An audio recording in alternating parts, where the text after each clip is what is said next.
you know you can wish for anything, so dream big.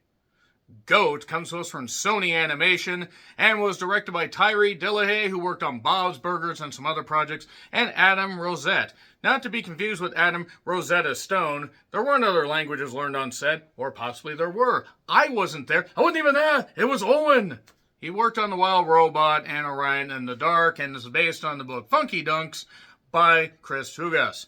There were 4 writers involved in the adaptation, by the way. Just want you to keep that in mind, as this film might seem a little bit busy, or maybe a little bit too familiar, because it's dealing with a goat in a movie called Goat. My God, the layers! Don't throw them at me so goddamn quickly, Goat!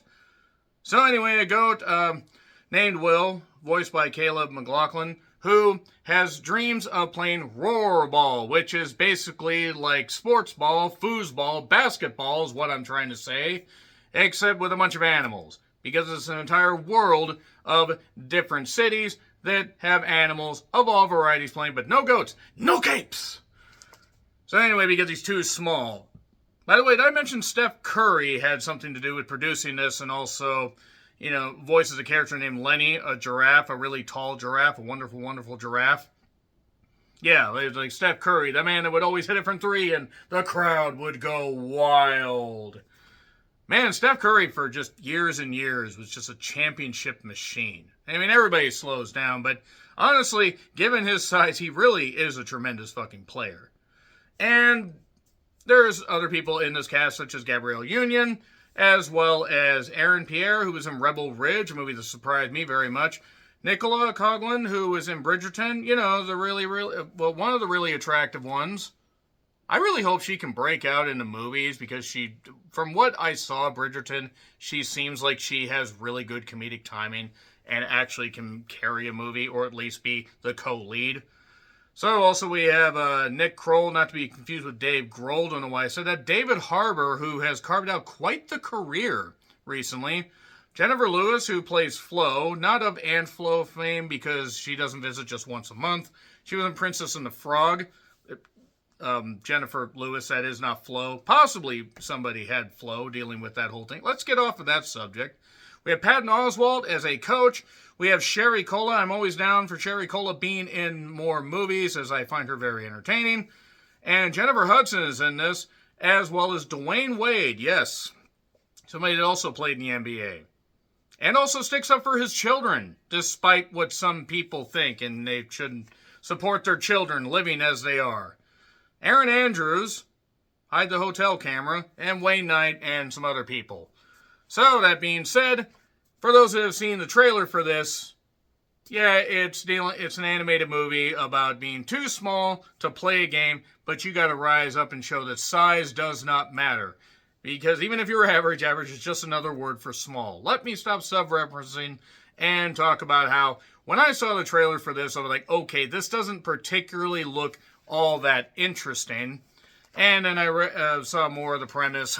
There's Jet Fillmore, played by Gabrielle Union, who plays for the Thorns. That's the team that is of Will's youth. Will wants to play for them. Will wants to do good things. He wants to show that he can, you know, play just as good as anybody that is super goddamn tall. And it kind of almost reminds me of Space Jam. Maybe not quite as good as Space Jam, but it's definitely, better than Space Jam Legacy, which isn't saying much in all honesty, so maybe that's not a ringing endorsement.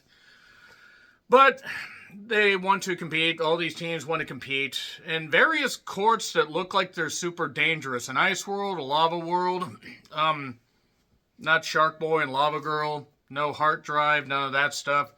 Various worlds, like a freaking cave. There's a lot of good stuff as far as referencing basketball.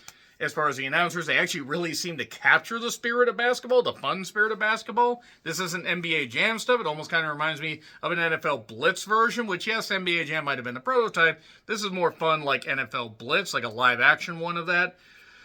And the competition is all for, the claw, the championship. And Will wants to help his team do that. And he will do that through determination and the ability to dream big. That's pretty much where we are at with our story. I actually had a lot of fun with GOAT, and nobody is more surprised by that than me, because when I saw the trailer, I'm like, no, this doesn't look entertaining at all. It looks very basic. You can sit down and within the first 20 to 30 minutes, you will be drawn in. You might be drawn in by the first little bit. I do want to warn as a mild spoiler for anybody that has lost a parent or a loved one that has taken care of them, that some of this might hit you a little bit harder. That's not really a spoiler because they actually kind of reference it in the trailer. But it is about family, friends, and always achieving your dreams and not letting your size stop you. I could make a dirty reference if I wanted to, but I've already made enough of those. But GOAT is a fuck ton better than I thought it would be. Very entertaining, enthralling, almost emotional even. I actually was very surprised by how drawn in by this whole thing I was. Sure, it's simplistic. They keep it a little too busy with some of the plot points and everything. Like they'll reference in a little bit in the spoilers. But the characters are pretty entertaining. There's an ostrich voiced by Nicola. Flo is a pig. Literally a pig. Dennis is a monkey, a simian of some variety. David Harbour is a rhino that has 2 children. Not the gore variety. And main attraction is voiced by Aaron Pierre, who's a horse. Of course. Lenny being a giraffe. Jet being a big old cat. And from there, we just basically have an animated movie that's a whole lot more fun than I ever anticipated it would be. So yeah, GOAT absolutely gets a recommendation. And, again, some issues. The animation style mostly worked. I still have a problem with some of it. Something about it doesn't fully work for me. But after giving K-Pop Demon Hunters a chance and it being one of my favorite movies of last year, whether GOAT reaches those heights or not, it's still up in the air. It is only the second week of February, but GOAT is a lot of fun. Even with its cliched nature, even with the fact that there aren't people really put in danger, it does also have a little bit of violence that might scare young children. Not too much, but there are some things that might scare and alarm some young children, so adjust accordingly. But it's in theaters. If you want to check it out, take the whole family. You'll have fun. 3, 2, 1. Spoilers. So, yes, after Rollerball is established as the game of this land and of the entire world, whatever this world is, we see the mother and Will. They're going to a game, and then we go to Will's, basically his, adult life, because he really wants to play with Jet. He thinks that Jet Fillmore is the absolute greatest. The thing is Jet is very good. Has not won a championship, is not a team player necessarily. Kind of like James Harden. If James Harden was easier to look at, because at least with the eye-popping animation, you at least can actually fix people or characters to look like they don't, look totally uninterested to be there. James Harden just is one of the biggest underachievers as far as championships. Him and Westbrook. Moving on from that, Will wants to do this. Will is, however, struggling to even make rent, and he ends up getting kicked out of his place after basically selling off some sneakers and trying to, win a game, like a courtside game, playing some b-ball outside of school. He loses it to main attraction, Aaron Pierre's character, and gets kicked out of his place, crashes at his friend's place, one voiced by Sherry Cola. And then Jet is very upset at the owner, Flo. I'd be upset at Flo, too, if Flo wasn't coming around often enough if I was a woman. Moving on from that, just means a change of life, LA. So, Jet wants a new teammate because they only have 5 people. So if one goes down, if one gets injured, they have to forfeit the games. And Flo basically says, okay, we're going to do this. The viral moments of what Will did well before losing to main attraction is going to get him on the team, and he takes whatever contract he can get. But Jet doesn't really want to be a team player. Jet is pretty much just not wanting to have him on the team, but needs him on the team because she feels that she's still the GOAT. She feels she can do this stuff. And honestly, Will just really wants to help. Like, he really wants to. He knows he's good. Wants to work with his hero, and basically, Archie the Rhino has some doubts and everything, but has his 2 children that he really wants to take care of. Olivia, the ostrich, Nicola's character, is very addicted to her screen time. By the way, there are scenes in the trailer that are not actually featured in the movie. I do kind of hate that. But she was taken #1 overall, and she actually, just has doubts about it, like, you are that bird. And actually, it's pretty inspiring to see, even despite the cliches and the issues that this movie has, that they are able to put quite a bit of character stuff in.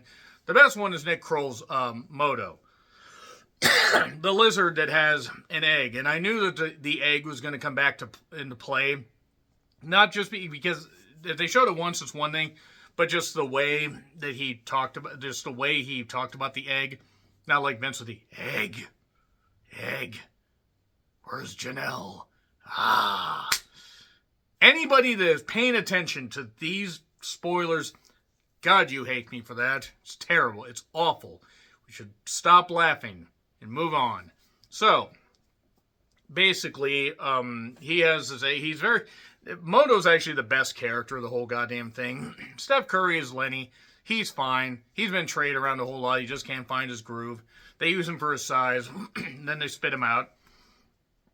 And we basically get, some nice arena shots and some cool environments of, like, the various elements and stuff like that. The cave stuff with the stalagmites falling was really nice. The announcers are pretty goddamn funny. You had the old ox. Literally an old ox. And you also had a bat. So it was kind of funny. It was, I believe it was Chuck and Ricky, if I remember right. But he said, blind as a bat. Blind as a what? Blind as a what? See, it's funny. It's funny. It's cute. It's meant to entertain. And meanwhile, Will just wants to get a chance to play. And eventually, fine. Like the idea is, hey, Jet's upset about this stuff. At one point, lapping up some water in a dish, trying to get, hydrated during the game. Again, they play into the animal stuff enough. They even have the water bottle thing, like for Jet, that's used like a couple times by Flo, and then another time by Dennis when he's trying to get her to learn how to pass. And get in there. Now, Will doesn't do much, but he does hit a 3, and he does score an assist on the game-winning pass. So suddenly, they start rolling, and things are working pretty good. Oh, yes, and also Aaron Pierre, or whoever did this rap, and I don't know if Aaron Pierre does it, but Aaron Pierre does a diss track called Goat Tears, I believe, on Will. And I gotta admit, the hip-hop stuff didn't necessarily appeal to me. There was one spin on the song, Hey Now, Don't Dream It's Over. But most of the music to me was either okay or it was decent to okay at best. I mean, the soundtrack might be the only thing that didn't appeal to me too much. They didn't play Skilo's I Wish in this, which kind of surprised me because they played that in the trailer a lot. And that's not necessarily a song you can play for kids. It's not the dirtiest song, but still. So nevertheless, Will is doing well. Jet is having her doubts, though.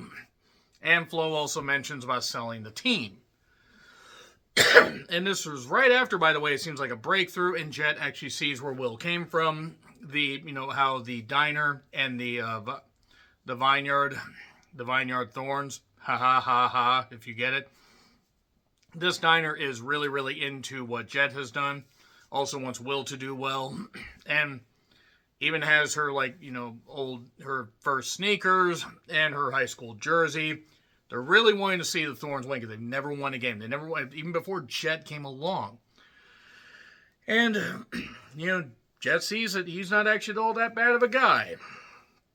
And then we get some physical comedy, that kind of stuff. She does end up also doing a live stream where she not only insults the fuck out of Maine for having, fake hair, but also praises her teammates.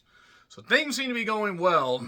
And then Will overhears that Flo's going to sell the team. Jet cracks, feeling that she is missing her opportunity, and basically overtakes the game selfishly again. That causes the team to basically leave. And then we have to quickly get the team back together, Avengers Ensemble, because we don't have a lot of movie left. But Will does accept her apology. By the way, Jelly Roll is there as a big giant bear. You know, that guy that said he didn't want to get political, but then we saw what the fuck he did and how the fuck he gets done. But then again, looking at that guy, how could you not suspect that he would support the criminal piece of shit in the White House? And yeah, just getting that little dig in right there. But, that aside, they get the team back together. And now, after the and they won the semifinals, by the way, so they're in the finals. They get a chance to do this. And Flo's not very happy that, they are basically banding together, but whatever, she's got her money. And things are going good. With the team, the Thorns are doing well, but then suddenly Main body checks Jet, and she hurts her leg. So she's out of the game. They go to halftime, and now basically if Jet gets on that leg, she could be hurt again. Are we going to get a Paul Pierce-like situation? If you get it, you get it. What are we going to get? What's going to happen here? So they're going to band together, and they're going to do the best that they can. Now, it ain't going all that well, by the way, because it's an unstable volcano activity-filled area that doesn't seem like it would be safe for anybody, man or animal, but whatever, it's fine. And it looks like things aren't going that great. They're hanging in the game, but they just can't get it. And then boom, boom, boom, all of a sudden it's uneven terrain. Lava spewing up. Seems very dangerous for everybody involved. How's everybody going to get home? And then Jet basically decides to get back in the game for one final thing. The final shot. And Jet had, not wanted to pass, not wanted to do this stuff. And finally, it looks like she's going to take the shot. All the hands are up. Uses the tail. Here, kid. Hits it. Big shot. There you go. Goosebumps thinking about it. Don't know why I got into this movie. And there you are. And they won the game, the first Thorns championship ever. Jet can now retire if she wants to. Who knows? Jet may continue to play. We may get Goat too, possibly, depending on how this goes. But that's basically it. So the team is sold off to Sunken City, which was one of the teams they played. Except, remember that egg that I mentioned? Moto basically gambled the egg in a card game of Uno. And use Uno reverse. That was something that was referenced a little bit earlier when they played cards. And he did that. So now he owns a team. I mean, whatever. Plot armor, doesn't matter. Moto, by the way, hilarious. Absolutely hilarious. I would watch a movie just about Moto. Like, that would be hilarious.